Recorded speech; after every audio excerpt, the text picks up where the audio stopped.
The third and final objective was the 3,000-plus meter Mount Olympus in Greece. We got off at a deserted station near a town called Lithahuru.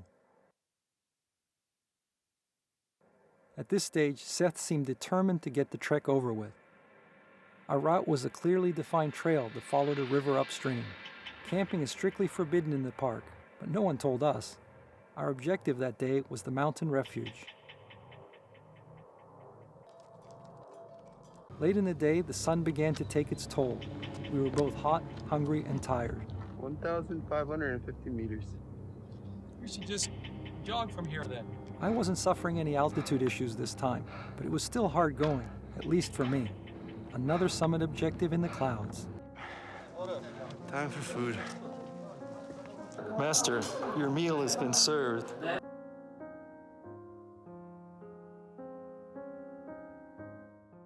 Morning, around 8 o'clock. Potentially our last day together if all goes well. Seth was determined to summit, grab his rail pass, dump me in Lithahuru, and head back to mainland Europe on his own. We were entering a strange land that was once the ancient home of the gods. It was a fitting place for our final test. The challenge of the 3 summits had grown as we progressed through the summer. He could sense the door to his freedom as we got closer to the summit. What had started out as a silly idea many months ago had evolved into a concept and then into a challenge. Over the summer, it had caused us to compete, argue, pull apart, and ultimately grow closer. It had also taught me to respect Seth's strength and determination, and it had shown him that he could beat his father. He was stronger at long last.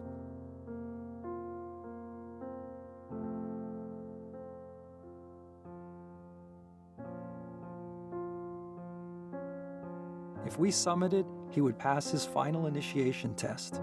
He would transition from childhood to manhood. One false step could lead to disaster.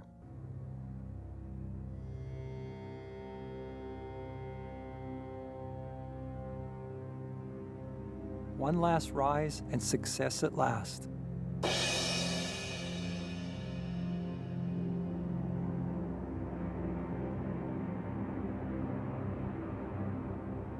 "5 weeks and 3 summits later, Seth had accomplished his personal objectives.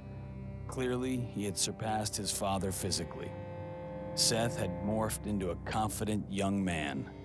His father hugged him and set him free. And we're done. The final lesson: freedom